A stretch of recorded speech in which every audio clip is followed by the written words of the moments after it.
just wait for 2 minutes. If we will start the class within 2 minutes.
Okay. So let's start. So up to the last class, we discussed about the networking concepts. What is meant by network, and what are the different types of IP addresses that we are having. Here, I need to introduce to you the last and final topic of the network, and from here we will be going for the next AWS topics. So the last one is special IPs. So up to the last class, we discussed about the IPs and what are the different types of IP addresses, what are the different classes of IPs, and how we can communicate with the IPs, and what are the siders, how you can differentiate the siders. These are all the concepts that we have discussed in the last class. Today we will be discussing a few more concepts regarding the special IPs, and then we will be diving into the AWS. Today it might be a prolonged class like configuration of AWS, and then we need to discuss about creation of AWS account, and then we need to discuss about VPC creation. And from Monday onwards, we will be going further into the next concepts of AWS. So let's start. So in the networking concepts, the last one is special IPs. Special IPs. So here, what are the different types of special IPs that we are having? As we already know that IP address is a 32-bit address, which will provide the communication between the devices. Now, actually, if you see here, the total number of IPs that we are going to get is only 4.2 billion, which means that 420 crores of IPs, 420 to 430 crores of IPs will only be available. And this 4.2 billion IPs should be delivered to the each and every people all around the world. So if you see, I am saying that 4.2 billion IPs only, but the total world strength is 8 billion people are there, which means double the size of the IP addresses. So how can we deliver these 4.2 billion of IP addresses to each and every people? So then INA has came with a new plan that is called as some special IPs. Those are the private IPs, private and public IPs. What are these private and public IPs? Now, if you see, when you go for any organization, or else when you go for any area, first of all, what you are going to do? Now, let me show you like this. When you want an internet for your home also, so first what you are going to do, you will go to an internet service provider, that is ISP. For example, he is the ISP, and you will reach the ISP, and you will ask that I want to have an internet connectivity to my home or else to my company. Will you provide that? Then what the internet service provider is going to do? They are going to do one thing. They will provide you a router, or else you can purchase a router, and they will directly connect a cable into your home or else into your company. So a cable will be connected directly from their ISP or else from their company to or else nearest location point to your router. And from the router, what you are going to do? You are going to connect all your devices to the router, to the Wi-Fi router, or else whatever the routers that you are having to the routers. You will be connecting all your devices.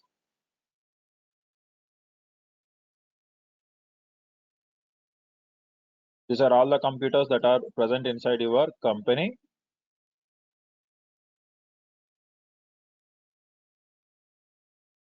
Now, all these computers will have different IP addresses. As I already said you, in a network, each and every computer should have different network IP addresses.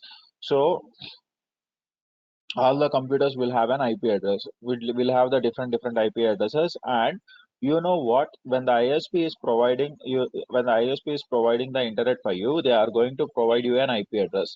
So for your router, they will assign an IP address, and this IP address is called as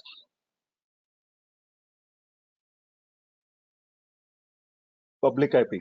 So any IP address that is coming from the internet service provider, that is called as a public IP. If I have to say simply, the IP address which is required for your computers to make the communication to the internet with the outside of the world or else outside of the company, then that is called as an public IP. Again, I am repeating, any IP address that is helpful for you to make the communication with the internet is called as a public IP. Now, whatever the IP address that we are using within the organization, whatever the IP addresses that we are using within the organization, then that is called as a private IP. So one more time, I'm saying you guys. So the IP address that we are using within the organization is called as a private IP, and the IP address that we want to make the communication with the internet or else outside of your organization, then that is called as a public IP. Now, what happens here within the organization, your computers will have the private IP. So without this public IP, you can make the communication inside of your organization. You don't require this public IP. So you don't require this public IP. You just want the private IP to make the communication with all these computers that are present inside your organization. But if you want to transfer the data outside of your company, but if you want to transfer the data outside of the company, then definitely you need to have the public IP. Then definitely you need to have the public IP. For example, I am connecting to the router like this.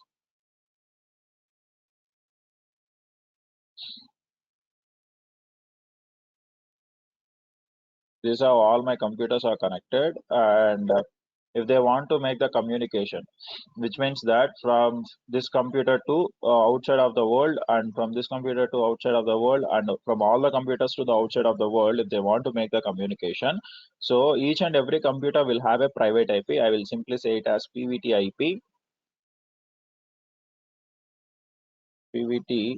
IP.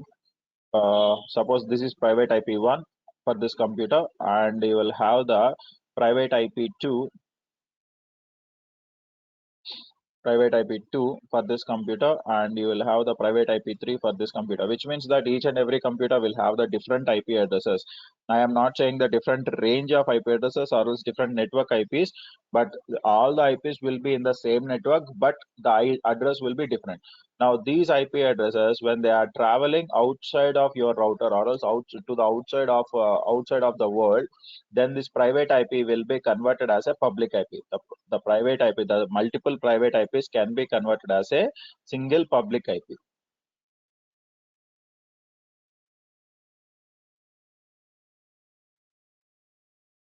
So this private IP will be reaching over here.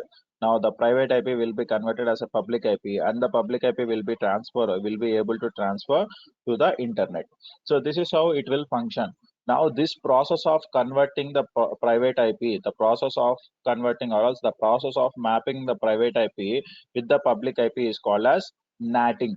So whatever we do, so the process of converting PVT IP, private IP to public IP is called as NATing. So network address translation, we will call it as NAT. So please try to remember this.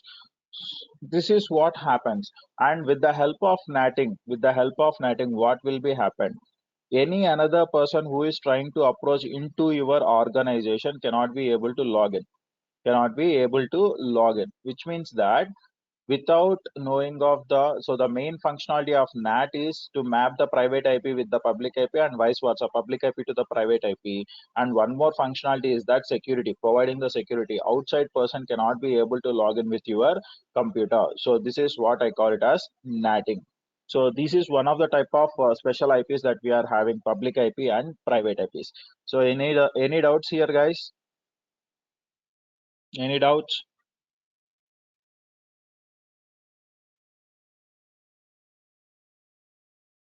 Okay, so let's go back for the concepts that we are discussing. So public IP and private IPs, and the private IP ranges are, please try to remember these ranges, very important. Private IP, the ranges of private IPs are, and you need to understand that these private IPs that we are using, and these will be used within the organization, or else within the company, or else within the home, wherever we go, within present inside your router, all from all there we will be using only the private IP. So the private IP ranges are 10.0.0.02, 10.255.255.255, and 172.16.0.02, 172.31.0.0, and the last and final one is 192.168.0.02, 192.168.255.255. These are the different private ranges that we are having.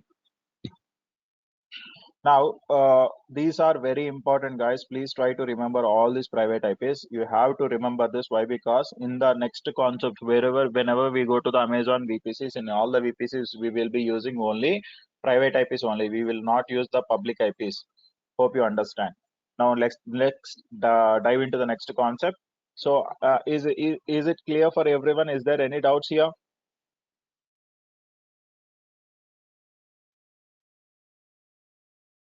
Waiting for your replies. Okay, you can send your reply through the chat box. I'm waiting for your reply, guys.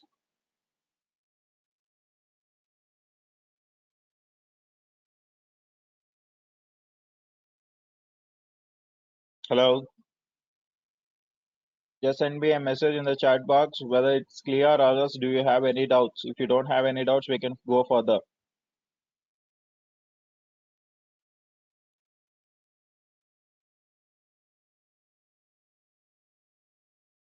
Okay, fine then.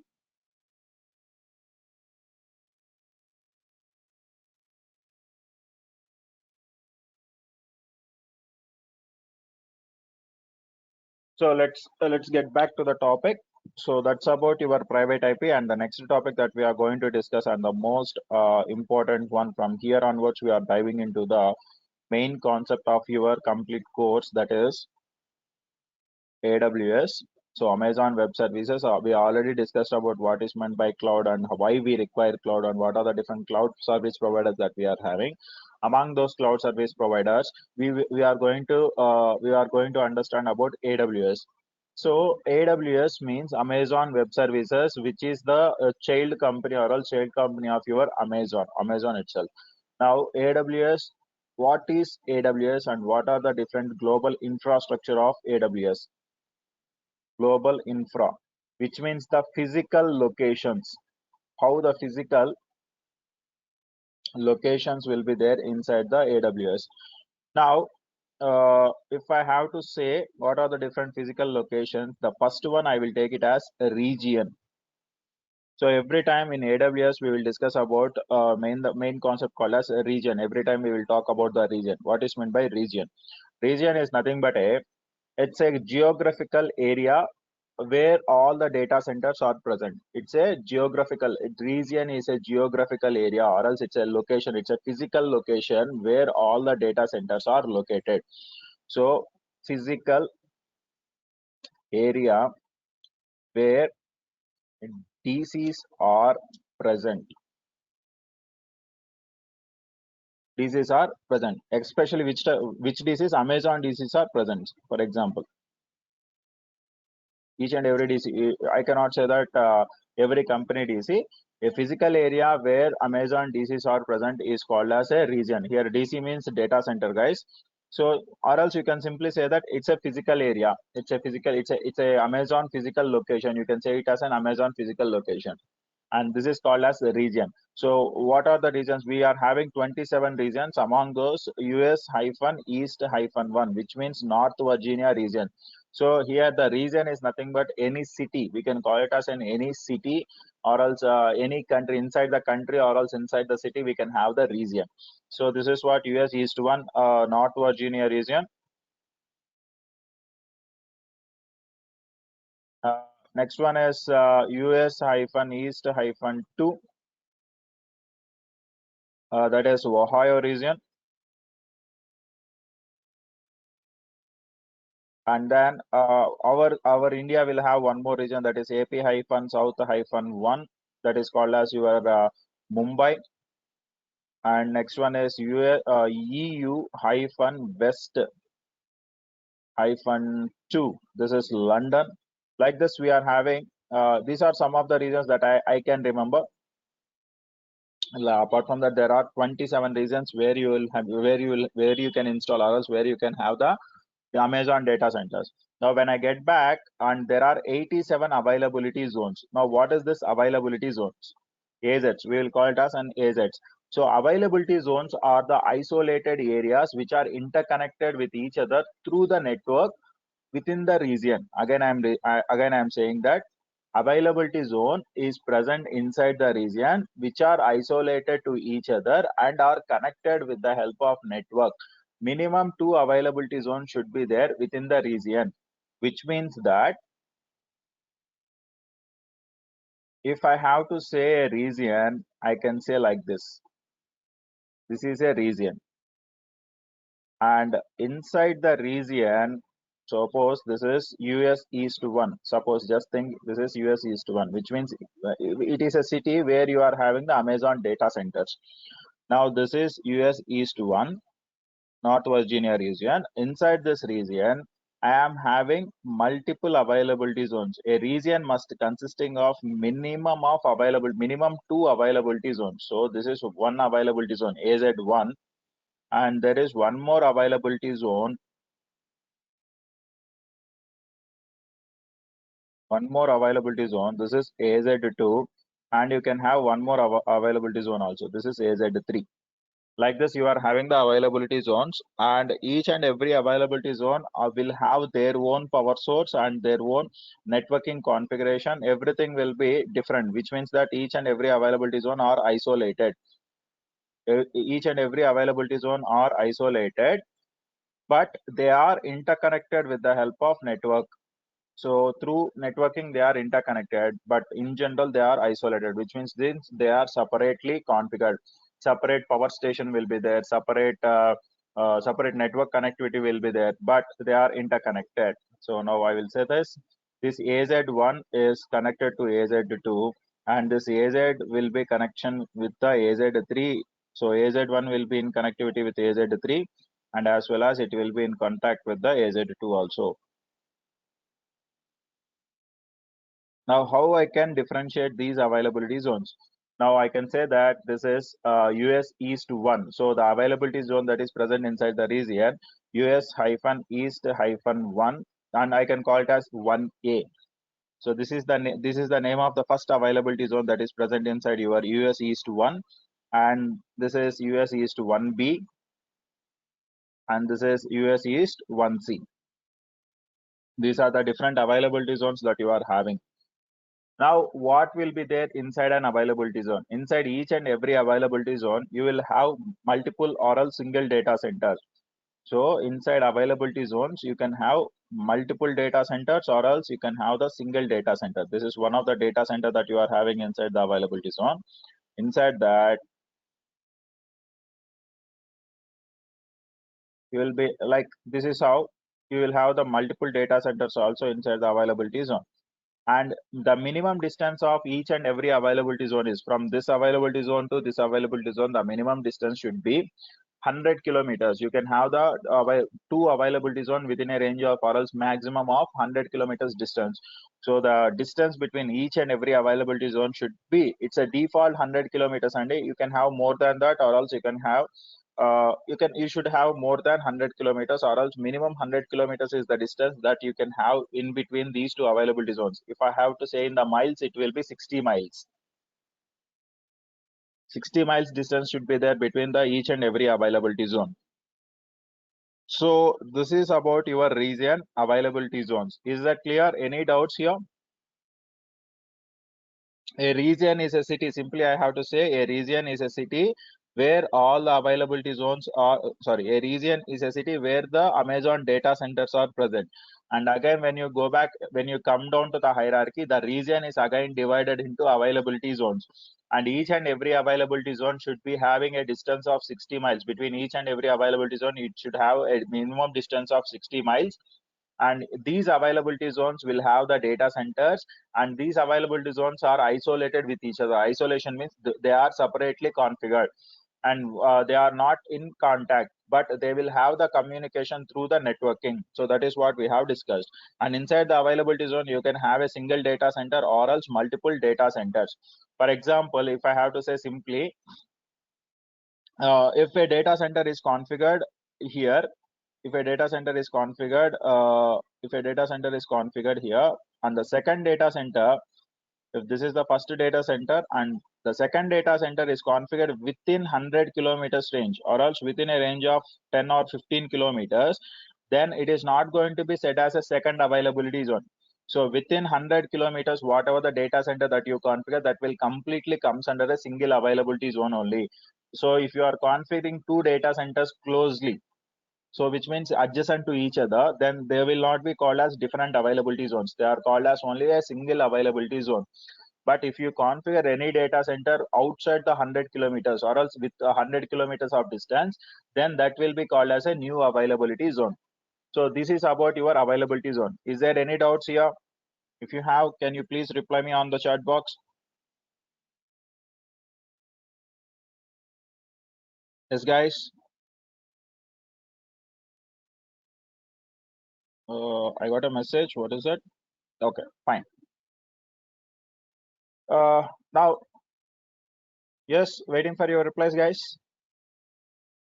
Is there any doubts in the region or also availability zones?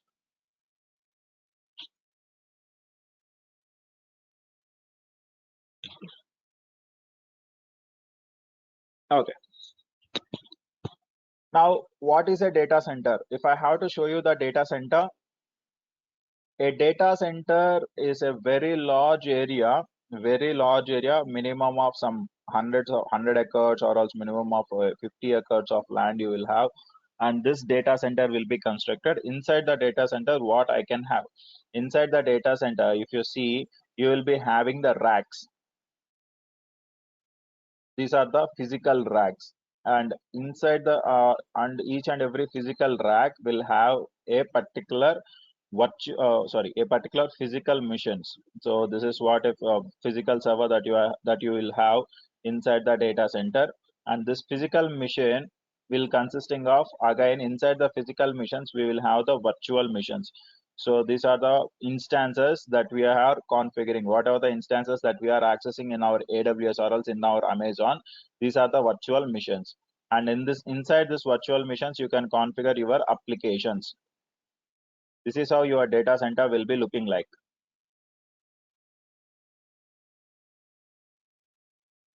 Now this is the another server that is configured inside the data center. This is the another server that is configured inside the data center. Like that, you will have the multiple servers, and there will be having, you will not only have a single rack, you will have the multiple racks. The second rack, the third rack, like that, you will be having multiple racks, and each and every rack are interconnected with the help of the networking. So if you want to see the physical view of the data center, let me go back. Uh,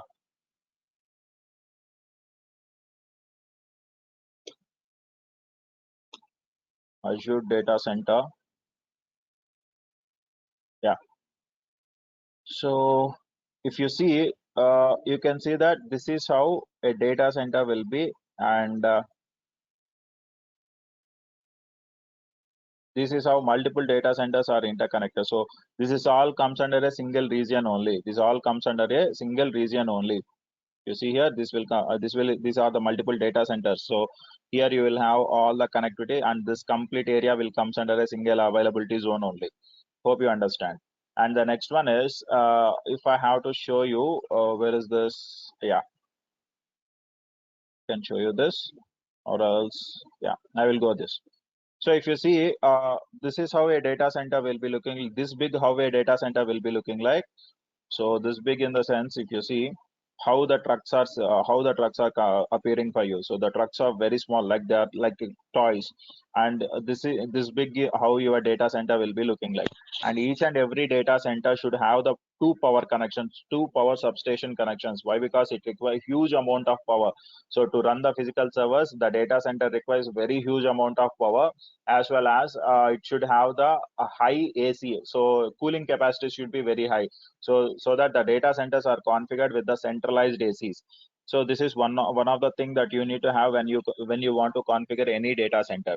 So, and the next one is, these are the power heat extinguishers, and inside the data center how it will be. So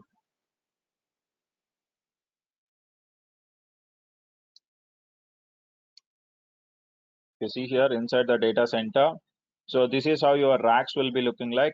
Yeah,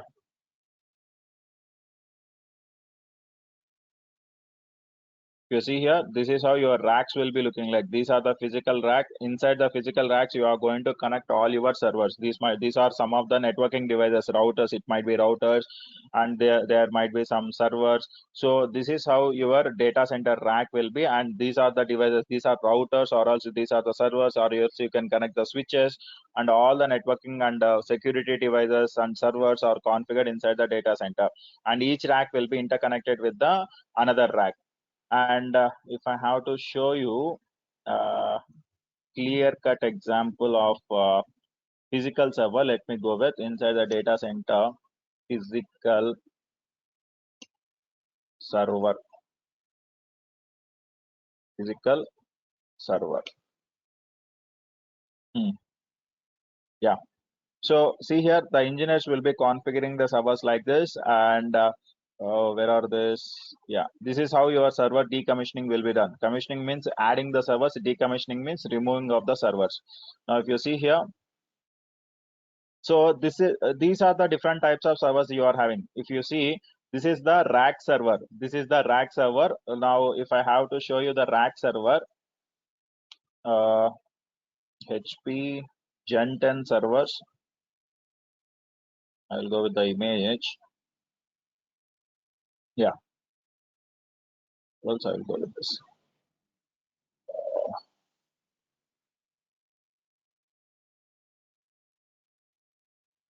Hmm. Okay. So this is how your rack server will be looking like. And for this rack server, if I have to go backend or else rear and front view of your rack server, this is the rear view, or else I can show you this. Yeah, this is pretty clear. Now you can see this.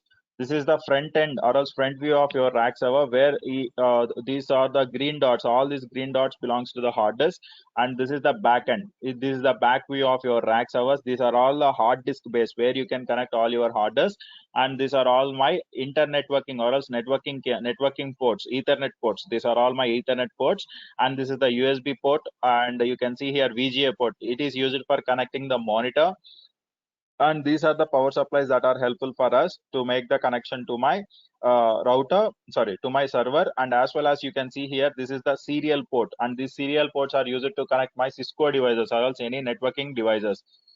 So this is how your rack server will be looking like. Actually, there are three types of servers that you can use. The first one is the first one I can call it as tower servers, and we can simply call it as a form factor. What are the different types of servers? What are the different sizes, and what are the different structures?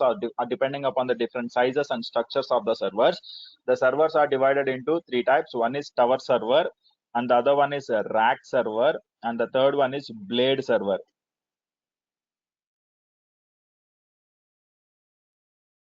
Blade servers. These are all the servers that you are having. Among this, if you want to see about the tower servers are as equal as your PCs. However, your PC or else however your CPUs are looking like, in the same manner, yeah, the tower servers will be looking like. If I have to show you HP, I will go with tower servers. This is one type of form factor. So this is how your tower servers are looking like as same as your PCs. So this is one of the type of server that you are having. And the other servers are, this is how your rack server will be looking like. This is the rack server, so where you can mount it to the racks. And what I can say, blade server, this is the third type of server form factor that you are having. And this is how these are all called as blades. You can see this is one blade, second blade, third blade. These are all called as blades. Nothing but small servers, nothing but these are all the small servers that are incorporated inside the chassis. So this is called as chassis. Whatever the box that you are having, this box is called as chassis. And you can have all around 4 chases to 48 chases, which means that you can configure 4 small servers to 48 small servers, small hardware to 48 small hardware. So let me show you that. So this is what one blade consisting of, and inside each and every blade you will have the microprocessor, RAM, and all the things.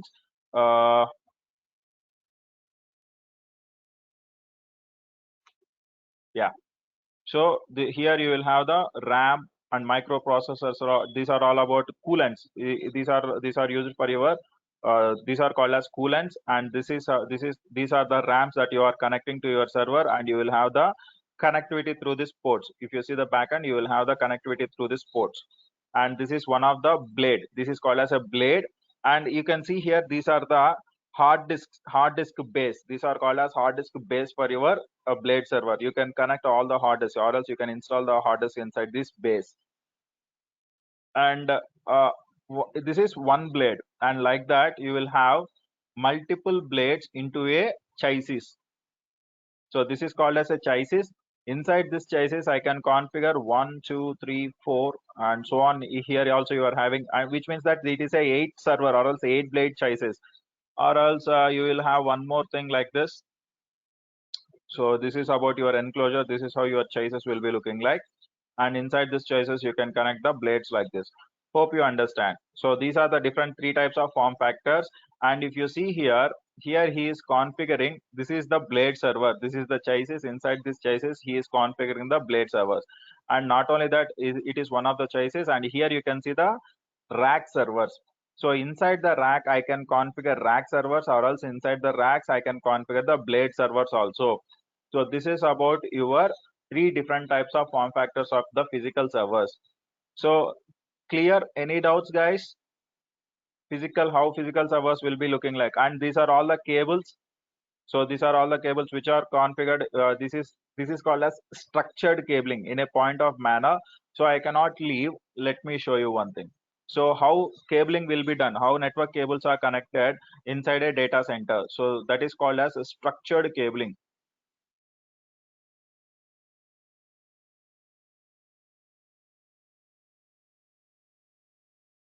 Structured cabling. Structured cabling in a data center. Yeah. If you see here, these are all the networking cables which are connected, very tied up with the tags. These are these black color mark, whatever we are tying, those are called as tags. With the help of tags, we are going to tie up all the cables, and it is pretty clear that what is, and we will provide the numbering for the cables also. So this cable number 1 is coming from the server 1, and it is connected to the switch, and we will have each and every data with a clear cut understanding. So this is called as structured cabling. Or else you can see this is what improper cabling, or else unstructured cabling. See here, we cannot say, if at all, if a network engineer is joined inside this company, it will be a hell for him. Why? Because we don't know which cable is coming from which cabling. If at all, if anything happens in the data center, he is unable to track the changes, or else where you are having the problem. Why? Because it is not a structured cabling, or else the particular cables are not pointed towards you, the server. So you need to have the clear cut cable connectivity like this. So if you are having like this, you can simply understand, okay, there is a disconnection of the server 1. Why? Because the lights are not blinking on a switch. So I can simply say that the server 1 is disconnected, or else server 2 is disconnected. I can simply say that. So you need to have a structured cabling to make the connectivity. If the cabling is unstructured like this, then it is very difficult for him to configure. Okay, so this is how your data center inside will be looking like. Inside you will be having the racks, and inside the racks you will have the two types of servers. One is rack servers and blade servers, and each and every rack is interconnected with each other through the network. And these racks will have the structured cabling, so that you can clearly understand which cable is coming from which server.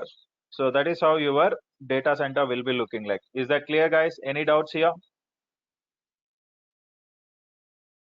Any doubts?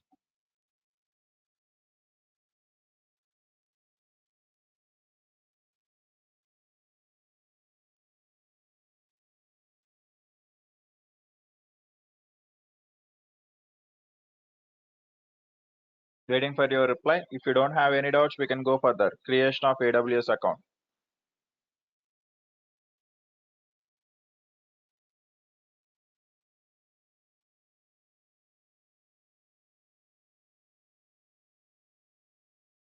If you want to ask any questions, you can ask the questions, or else we will go further.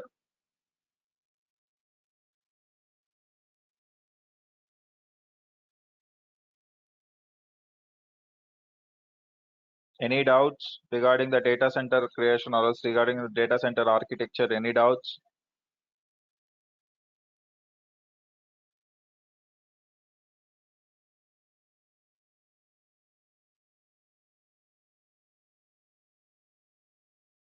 Okay, let's start. So I will make one of you as a presenter, and please try to create your AWS account. I will show you how to create the AWS account, and you have to create your own AWS account. So who will take the connection? So who will become the presenter? So I want to ask you. Yeah, tell me who is eager to create their AWS account. Please give me the reply so that I can give the access to you, so that you can create your AWS account. Yes, who are interested to create their own AWS account within the class itself. Waiting for your reply, guys.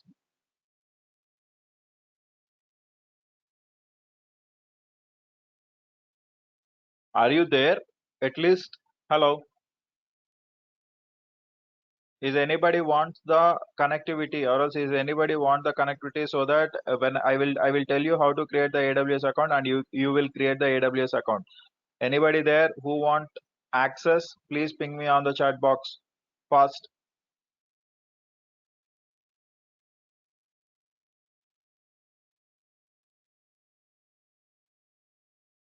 Guys, waiting for your reply. So you don't want your AWS account. So I can go further directly without creation of AWS account. You can directly jump into the next concept. Yes. Can I go with the next concept?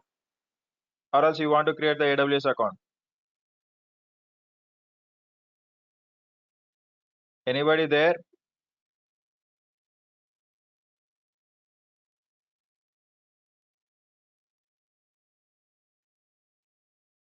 Anybody there?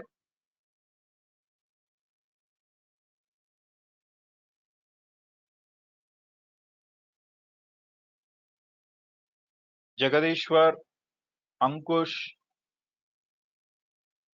Subodh Sharma, Kavan, all are sleeping. Hello? Anybody there?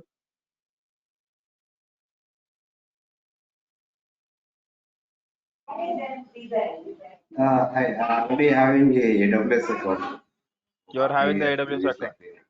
Yeah, just you can give the reply about that, right? I'm just waiting. So hi. You can mute yourself. So who don't have the AWS account, they can get the connectivity from my side, and I will tell you how to create the AWS account. So everybody is having the AWS account. That's fantastic. So there is no necessity of saying how to create an AWS account, it seems. Okay. Anyways, coming back to the next one. So let us go and deploy the VPCs. Let us go and at least, yeah, that is what I'm expecting from you guys. At least one answer. Why we need to waste the time? If you have the AWS account, you can simply say that I am having the AWS account so that I can go further, right? We need account creation. Then what you are doing? From 5 minutes, I'm shouting like anything. Do you want anything? So why you are so silent about that? If you want the AWS account creation, then you need to ask me, right? So that I can share my screen and you can create your own AWS account.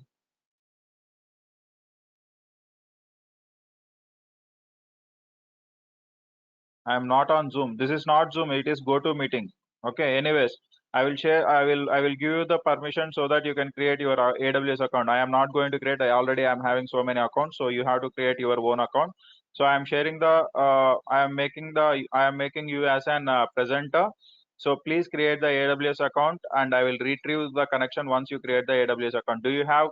Uh, Okay, fine. That's fine, Kavan. I understand that you already have an AWS account. So I'm asking about those people who doesn't have. So if you don't have the account, so do you have any debit cards like Visa and MasterCard? So to create the AWS account, you need to have a Visa or MasterCard. So let me make you as the presenter. So who wants that? Subodh Sharma, right? I am making you as a presenter. So from which device you are connecting? From the phone or from a laptop? Subodh?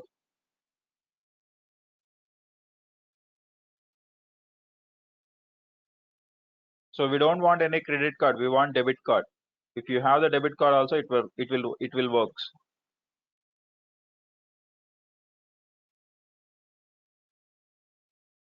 Hello. Yes. Yeah, earlier I have tried my debit card, sir, but it did not accepted. Earlier Axis Bank debit card and HDFC debit card I have tried. So at that time it has not accepted. In transaction 1 rupees, I think it takes. Yeah. It will. So Mhm. yeah, sir. So at that time, transaction was failed. So I can Okay. try. I will do one thing. Anyways, the AWS account creation, I have a video for you. So I will share that video so you can create your own AWS account. Is that clear? Yes, yes, sir. Fine then. Let's get back to the next concept. So I don't want to waste any more time. If any difficulty later, we can connect on this topic, sir.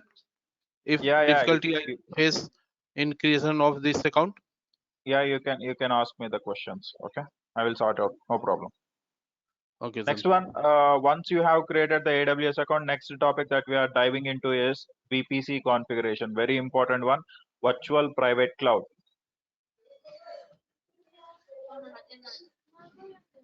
Mute yourself. Yes. virtual private cloud. So what is meant by virtual private cloud? So the name itself indicates, if you differentiate the three words, virtual, private, cloud. So how many types of clouds that you are having? You are having three types of clouds. One is public cloud, and the other one is private cloud, and the third one is hybrid cloud. Among those, what is meant by virtual private? What is meant by private cloud? Can anybody say what is meant by private cloud? So a private cloud is the cloud, or else is the set of resources that are helpful for a single organization. Again, I am repeating, a private cloud is a set of resources that are helpful for a single organization. So one private cloud will not have the communication with the another private cloud. One organization will not have connectivity with the another private organization. So for example, if there is a company called as Vola, or else I can go with any company called as Swiggy, and there is one more rivalry company called as Zomato. So Swiggy is trying to deploy, it is having its own private cloud, which means that it is having its own resources like servers, networking configuration, network configuration, and all storage configuration. It will have its own resources, and Zomato will have its own resources. So the resources of Swiggy will not make any communication with the resources of Zomato, which means that these two are the different private clouds. So as we already discussed about the private cloud and public cloud, which means that each and every private cloud will not be having the communication with the another private cloud. So the next one is, now here, what is meant by virtual private cloud? A virtual private cloud is the cloud that we are configuring inside the public cloud, and one VPC and one virtual private cloud will not have the communication with the another virtual private cloud. In the another format, if I have to form the sentence, a VPC is a secured and isolated private cloud that is configured inside the public cloud. So a VPC is a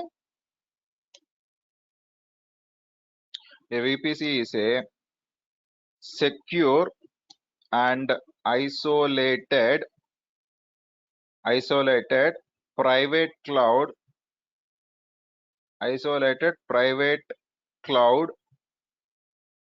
that is configured inside a public cloud,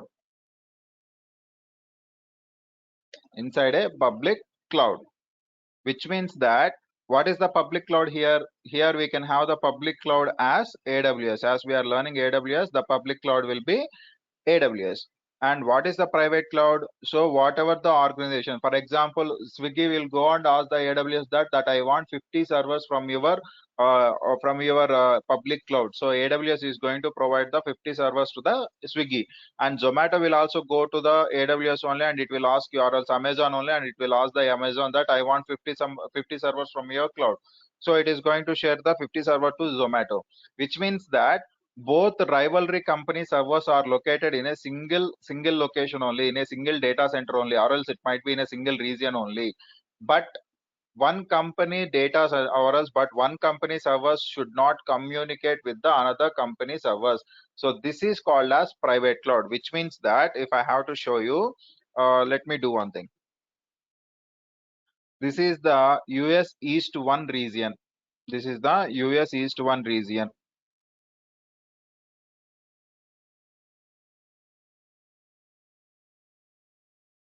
US East 1 region, and inside the US East 1 region, as we are discussing, there will be multiple availability zones. This is availability zone 1. Let us think, this is availability zone 1.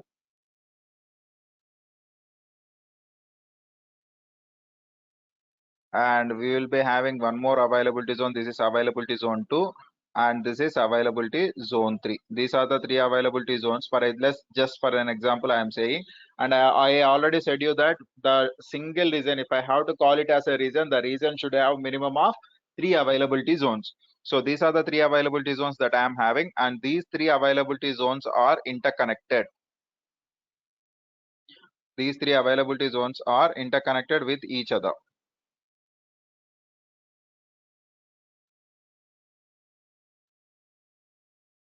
Okay.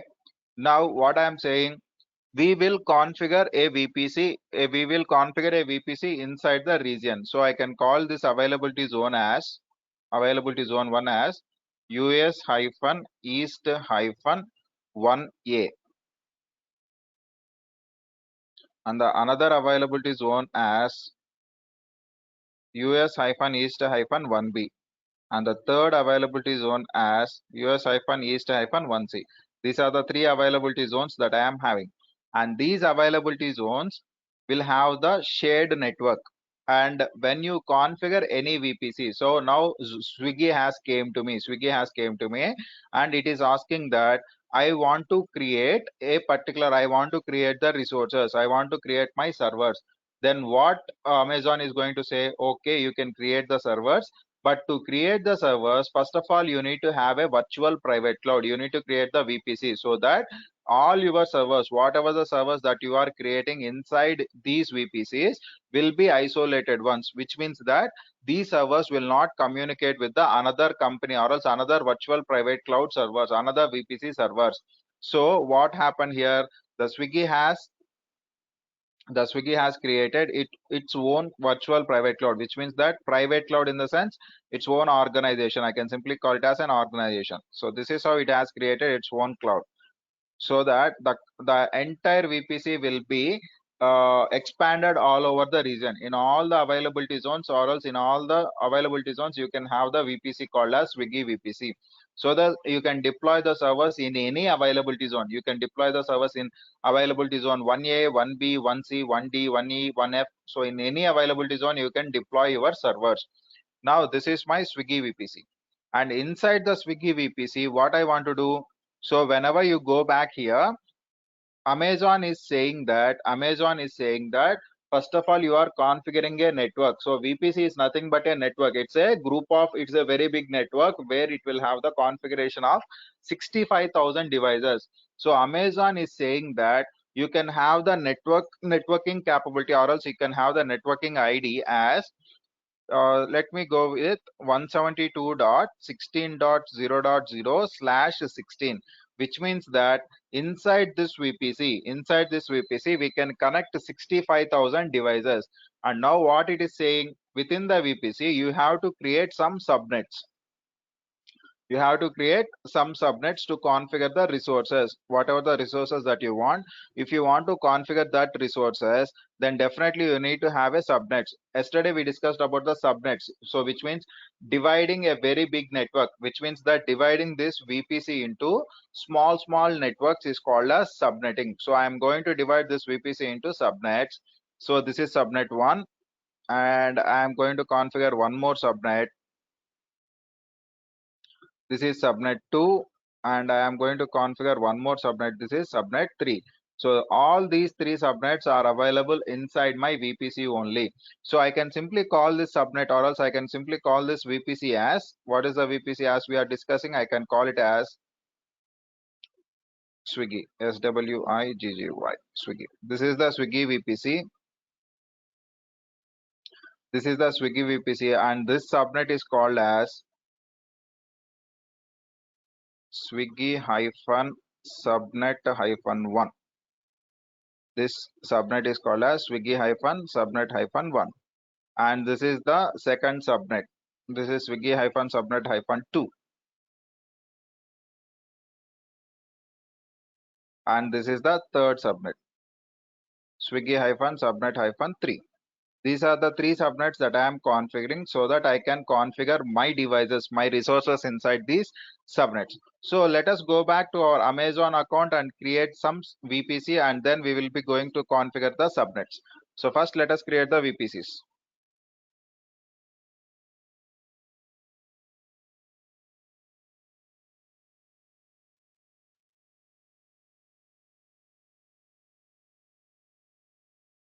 DURGASOFT. Okay.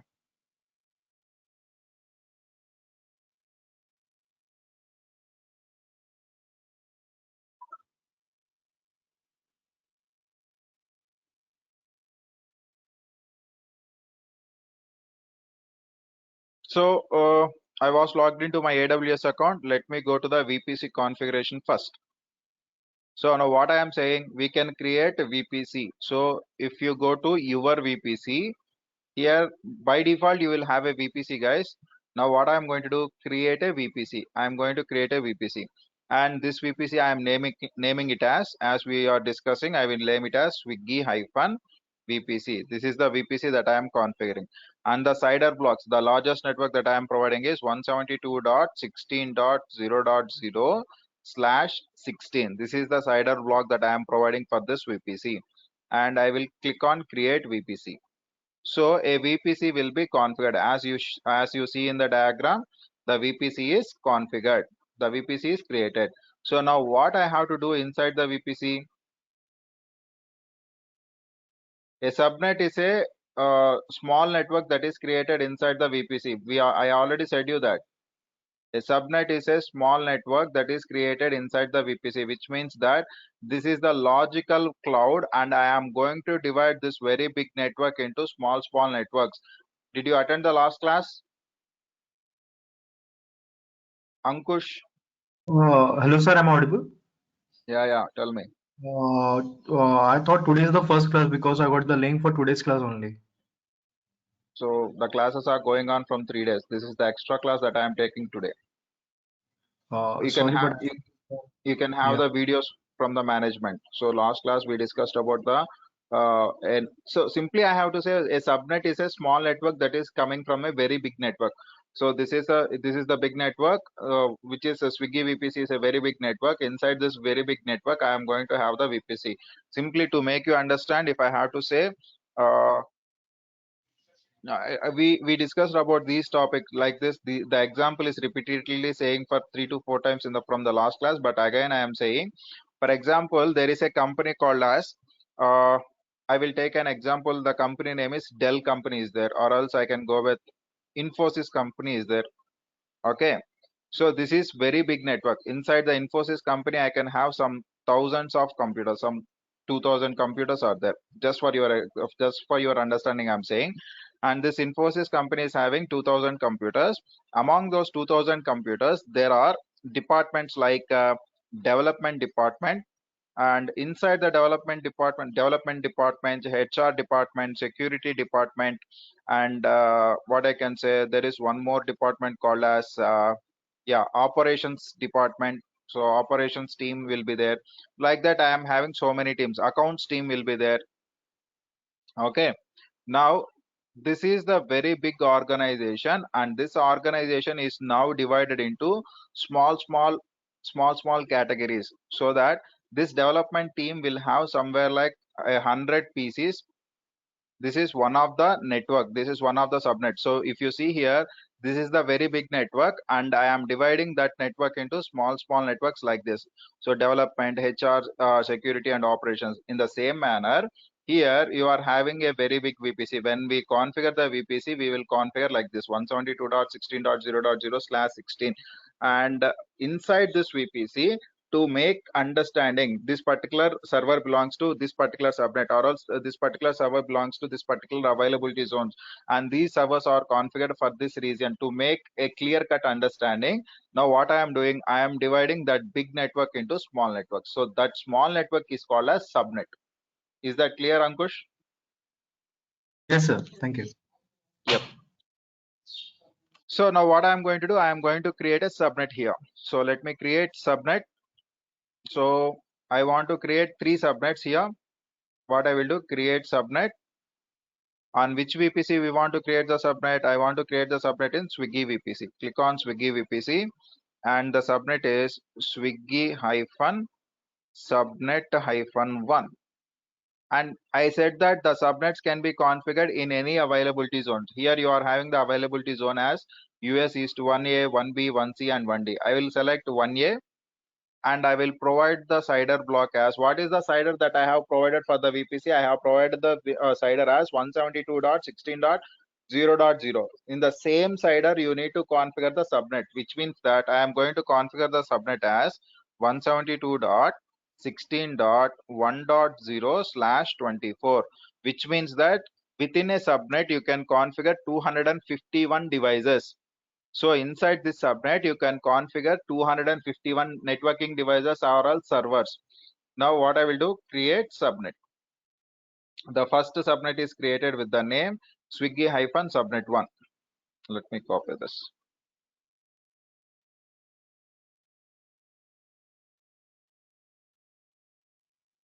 I'll paste it over here. Or else, what is the CIDR that I have taken? 172.16.1.0/24.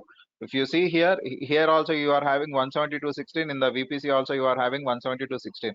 But it is a small network that is coming from this very big network. Just try to understand. And next one is, I am going to create one more subnet with the IP address or else with the subnet ID as 172.16.2.0. This is also coming from this very big network only, and I am going to create one more subnet as 172.16.3.0. Like that, I am going to create three subnets, and these three subnets are isolated from each and everything, but they are interconnected with the help of networking. Now let me go back and create the three different subnets. As I already created subnet 1, I am going to create one more subnet. Create subnet. I will go with Swiggy hyphen subnet hyphen 2, and the availability zone will be US East 1B, and the CIDR block is 172.16.2.0/24, and create the subnet. And I am creating one more subnet. Create subnet Swiggy hyphen subnet 3. Swiggy hyphen subnet hyphen 3. And the availability zone I am going to create in 1C, and the CIDR block will be 172.16.3.0/24. So I have created three subnets, and three subnets are interconnected with each other, which means all the devices which are created inside the subnet can communicate. Now, just now I discussed that. So these are about your within the organization devices, or else within the VPC you are configuring all these things. So this is the cloud infrastructure. This is my AWS cloud. And now what I want to do, if the outside people, if I want to communicate, this is my client mission. Let us suppose think this is my client mission. Client mission in the sense, which mission, whatever the PC that I am using, this is the client mission. If I want to make the communication, if I want to make the communication with the devices that are configured inside my cloud, if I want to make the communication with the devices that are configured inside my cloud, so which means that I am going to create a server over here. Let me tell you, this is the server that I am creating over here. This is server 1. For example, if I am creating a server over here, and the IP address of the server is, let me show you, 172.16.1.100. Why? Because the subnet is 172.16.1.0. So the server IP should be within the range of 172.16.1 only. So I have configured like 172.16.1.0 to 1.255. Any IP address I can configure. So I have taken the IP address as 172.16.1.100. Now this is the server that I am creating inside subnet 1. Now what I want to do, I want to connect to my server, or else the server wants to transfer the data to my PC. Again I am saying the client mission needs to connect to the server to configure the server, whatever the packages that are provided inside the server, or else if you want to deploy the website, or else whatever you want, if you want to connect to the server, then definitely the client needs to connect to the internet. From internet, where I have to connect. So if I want to enter into this VPC, or else any data wants to come out of the VPC, what I need to have? The best example I can give is, if somebody wants to enter into your home and somebody wants to leave from the home, what is the entry and exit point for your home? What will be the entry and exit point for your home? Guys, reply. What is the entry and exit point of your home? Reply me in the chat box. What will be the entry and exit point of your home? Main door, I can simply call it as gate. I can simply call it as a gateway. So in the same manner, here we are going to configure a gateway, and that is called as internet gateway.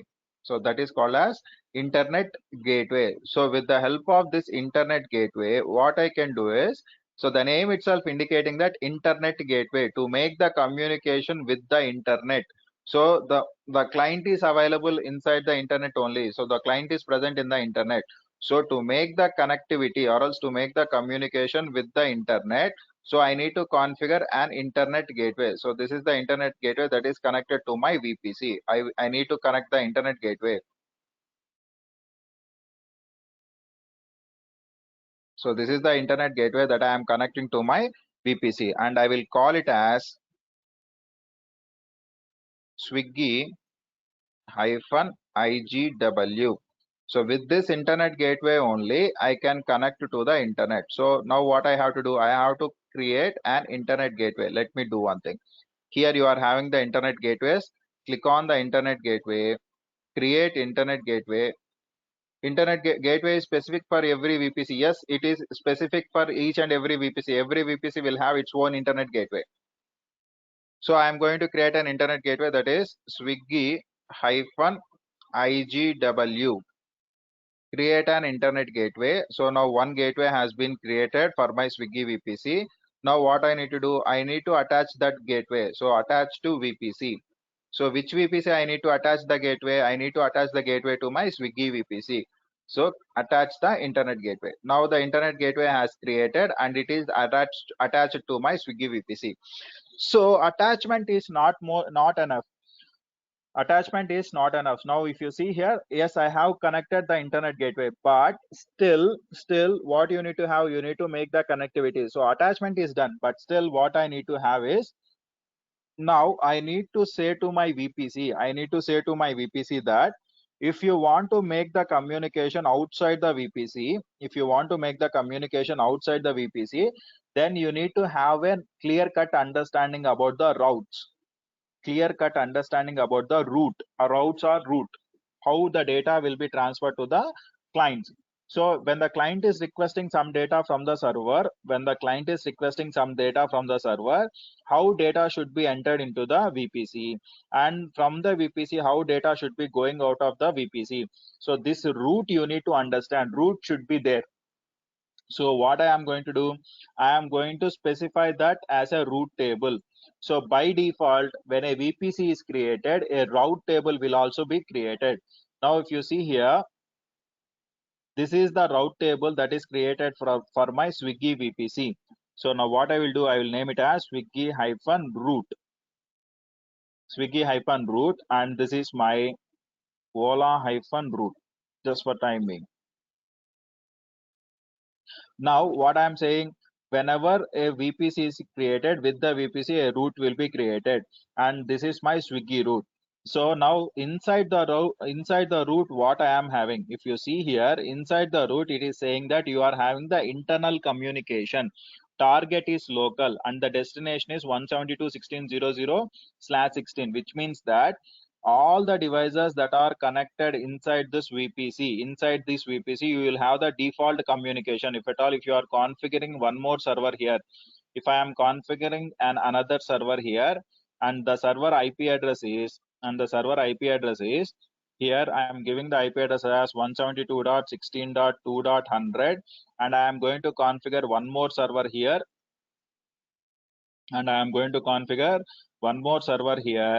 and the server IP address of this is, for example, the server IP address is 172.168.16.3.100. This is the server IP. Now all the devices will be in communication. By default, what I have given, that the destination within this VPC, each and every device can communicate. This is the route that I am providing. But what about the outside devices? Now I am the client, right? I am the client who needs to communicate with the servers. So to make the communication, I need to provide the route as, I am providing the route as edit routes. So any people from anywhere, which means that I don't know which people is trying to connect to my VPC, and I don't know for which people I need to transfer the data. So any people from any side means the network IP will be 0.0.0.0/0. The meaning of this is any people from outside, any people from any outside, any location, they can connect to my VPC. If they are trying to connect to my VPC, they have to enter into the internet gateway. They have to enter into the internet gateway. Select the internet gateway, Swiggy-IGW. So now when you save the changes, automatically what happens? Automatically, the client from anywhere is able to log in into your servers, is able to connect your server. So this is the main thing that you need to understand. Now, if I want to make the connection, outside people, so try to remember or else try to recall, guys. If anybody wants to make the connection from outside of your organization, which type of IP address you require? Again, I am repeating, anybody who wants to make the communication with the servers that are present in the organization outside of the internet, from the internet, if anybody wants to communicate with the servers that are created inside your organization, how can they communicate? Which type of IP address they want? If anybody from the outside, if they want to communicate within the organization servers, which type of IP address they want? Exactly. So they want the public IP. So yeah, so they want the public IP. Now again, if I go back here, I will go to the subnets. So we are having 3 subnets, right? Swiggy subnet 1. What I am going to do, edit subnet settings, and I will go with enable automatic auto assign public IP address, so that automatically a public IP will be assigned to the resources that are created inside the subnet. Now I will save this. But still I cannot make the connection. So let me do one thing to make you a clear cut understanding. What I will do is I will deploy a server in the VPC. So go to the EC2 instances.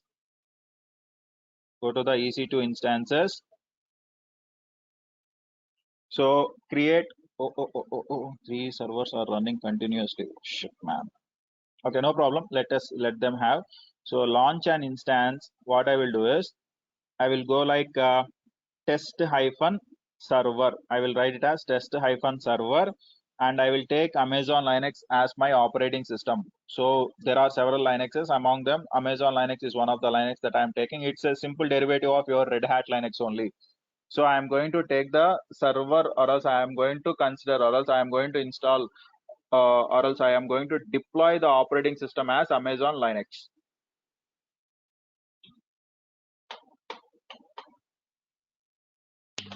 So I'm going to deploy the Linux as Amazon Linux. Now T2 micro instance type is T2 micro, and which means the small computer. Here you need to create a key pair. Now what I will do is, for your understanding, I will create a key pair here key pair. So create a key pair. What is this key pair?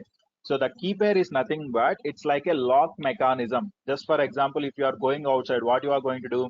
You are going to lock your house, and you will have a key with you and lock with the house.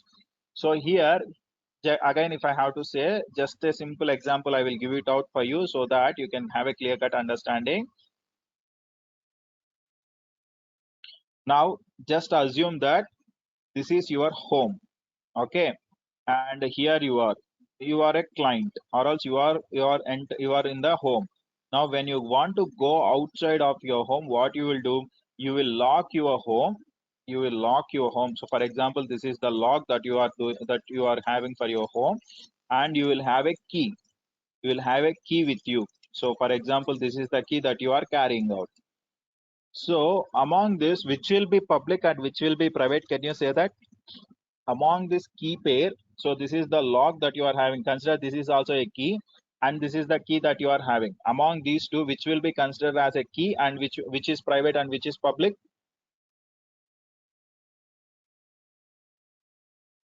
Yes, waiting for your reply, guys. Among these two key pairs, among these two keys, which one will be the public and which one will be the private? which key is the public key and which key is the private key, whether lock is the public key or private key, or else whether the key that I am carrying is public or private. Private means which can have by only a single client is called as a private. Public means which can be accessible by anyone. Right one will be public, exactly. The lock will be the public and the key that is carrying is the private key. Now in the same manner, here what happens, whenever we are creating a key pair, the key pair or else the Amazon is going to generate two types of keys. One is the public key and the other one is the private key. Public key will be with the Amazon itself. Public key will be with the Amazon and private key will be given to the user. So now what I am going to do is, simply I will go here. I am going to create a key pair called as delete later or else delete key. Delete key, and the private key file format should be .pem type of private key I am going to download. So create a key pair. Now I have a key pair here. Now I have a key here. I have downloaded, or else the key is downloaded as delete.pem, and delete key is created inside the AWS. This is the public key, and whatever the key that is downloaded for me, this is the private key. Now with the help of public key and private key only, I can unlock my server. To unlock my server, definitely I need to have the public and private key. So now what I will do, I will go to the instances. I will go to the instances and launch instance, and I will name it as test-server. Test-server, and the operating system is Amazon Linux itself, and instance type is T2 micro, and the key pair that I am going to use, and the public key that I am going to use is, I am going to use the public key as delete public key. And in which VPC I want to create this server? I want to create the server in Swiggy VPC, that too in the public subnet one, where I have enabled my public IPs is a public subnet one. I am going to create my server, and I am going to select the existing security group. So here comes the main problem. So okay, that's fine. Let me select the security group and launch the instance. What is the security group? You will come to know within 10 minutes. Don't worry. I am going to launch the instance. Now, if you see here, I have created an instance called as test server. Now I will do one thing. Let me delete all these servers.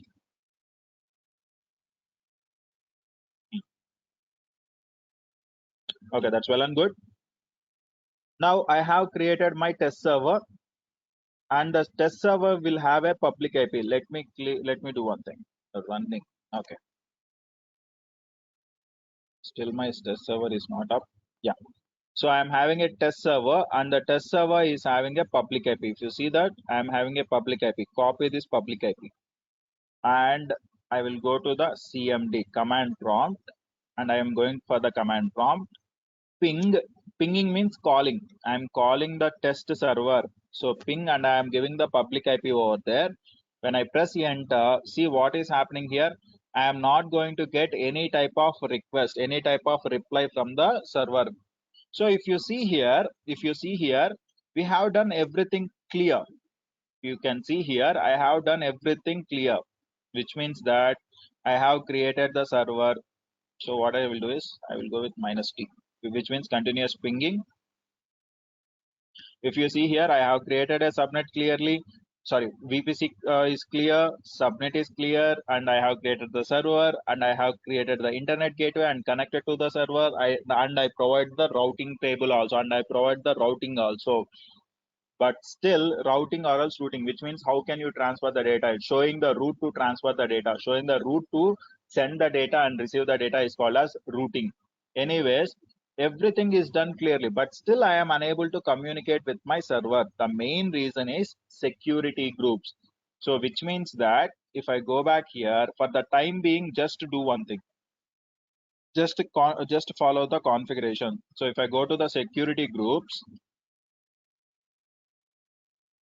if I go to the security groups, here I am having two security groups, or else in the VPC you can see that. Let me do one thing. Go to the VPC configuration. Inside the VPC, if you go down, here you are having the security groups. So just copy the VPC ID. So if I go back, every VPC will be configured with the VPC ID. Copy this VPC ID. So I am configuring Swiggy VPC, right? So go to the security group. There will be a security group for your VPC. So paste the VPC ID over here so that you will get the security. So I will name this security group as Swiggy-security. So what is the security group? The security group will say that which type of data can be entered into the VPC and which type of data should not be entered into the VPC. The name itself indicating the security, which means which type of persons or else what data should be entered. I cannot enter or else I cannot provide access to each and every data. Why? Because there will be hackers who is trying to hack my data, or else there will be some persons who are trying to inject some viruses into my server. So I cannot provide each and every data to be entered into my VPC. So I can restrict them with the help of some ports and protocols. But as of now, what I am going to do is I will allow all. For time being, to make you understand what I will do, I will allow all the data to enter into my network. So I will edit the inbound rules. I will delete this rule. I don't want this rule. I am going to add a new rule. In this, what I am going to do, I am going to allow all the traffic, whatever the data that is coming from the outside, whatever the data it might be any port data, any protocol data. I am going to allow that data to enter into my VPC, or else whatever the data you can allow that. So simply from anywhere, I don't specify from my IP address only, it has to transfer to my VPC. From anywhere I can transfer the data. Select anywhere, and when guys look out here still I am getting the request timed out.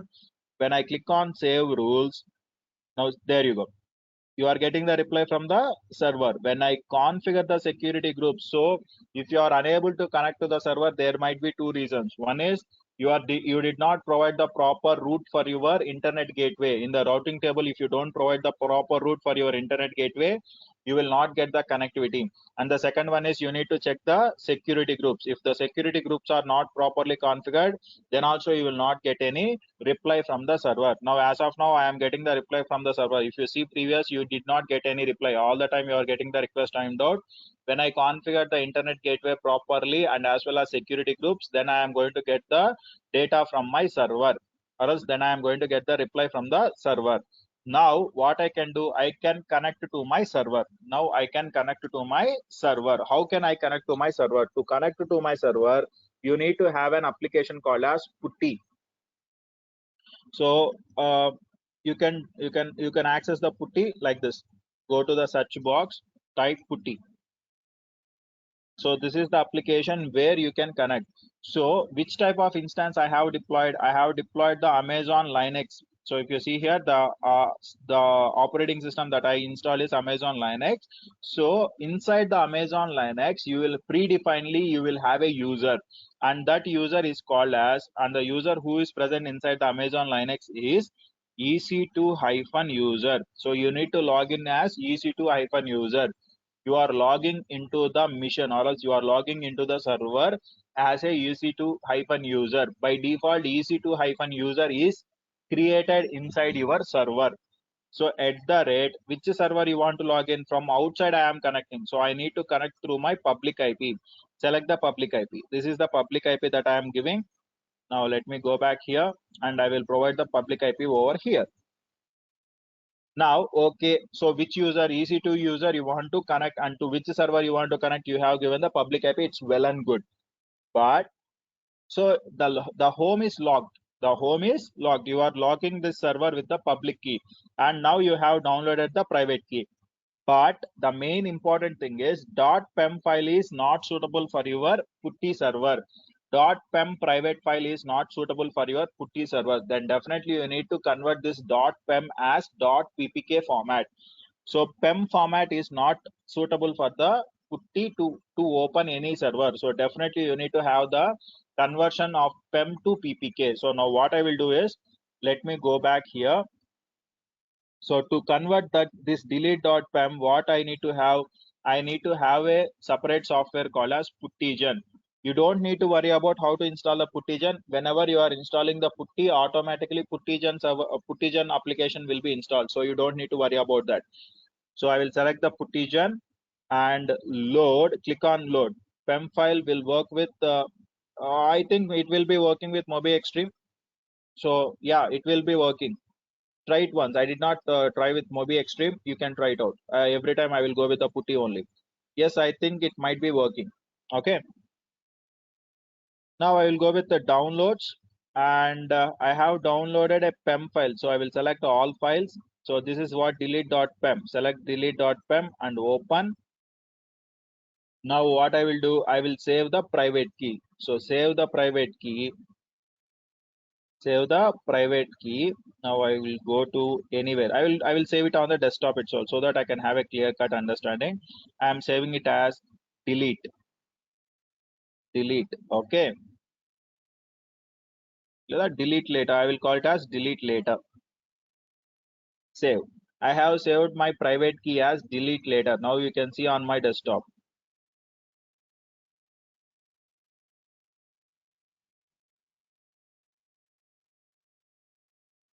There is this delete later. There you go. Delete later key has been generated. Now what I'm going to do, let me go back here. Here I will be logging as ec2-user what is the public IP? This is the public IP of my server, and I am going to, I have to unlock my server. To unlock, I am having the private key with me. So select the private key, browse. Where is the private key? The private key is available on the desktop as delete later. Select the delete later key and open. And I will change the appearance so that you can have a very big, so you can clearly see that. So I am changing the font size as 16 and click OK. And if I click on open, there you go. This is your server 172.16.1.104. This is the private IP. And if you see here, what is the server private IP? 172.16.1.104. So that I am able to access my server, which is created inside the VPC. So if you clearly understand this diagram, so what I have done first, I have created a VPC. Inside the VPC, I have created a subnet, and to the VPC I have created and connected an internet gateway and attached it to my VPC, and I provided the routing for this VPC to the entire network with the help of routing table, and then I have configured the security groups, and finally I have created a server, and I can connect to the server from the outside. Is that clear, guys? Any doubts here?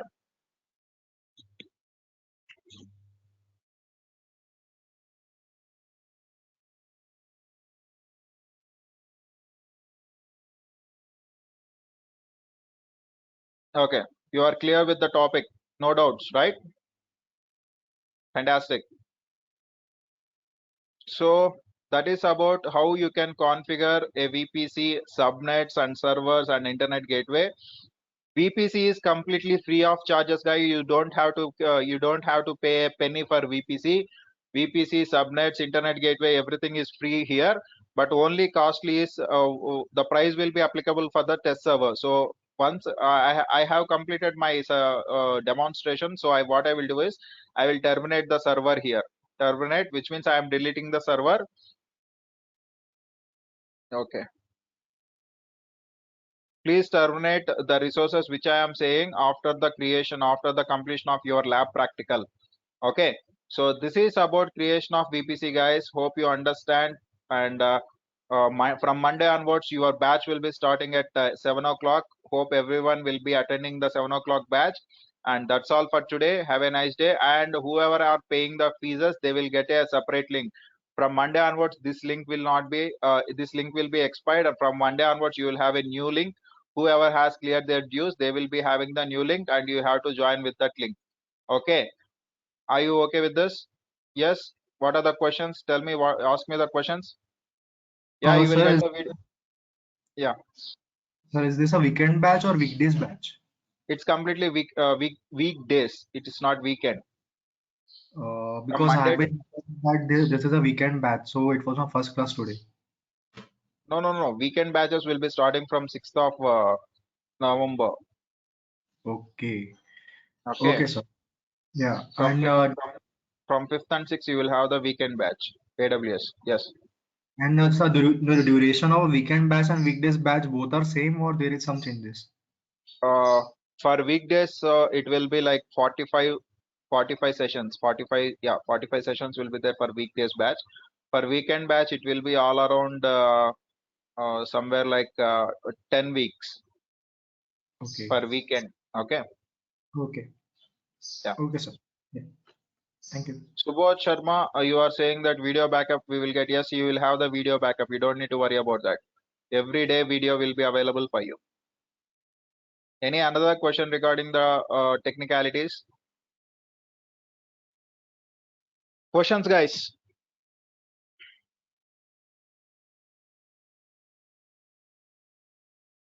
Okay, everything is clear. I am going to terminate the session right now.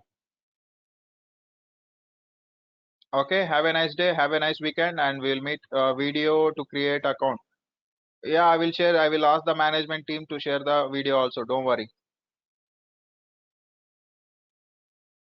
Okay, fine, guys. I will meet in the next session and discuss about the remaining concept. Have a nice day. Bye. So I'm ending the meeting.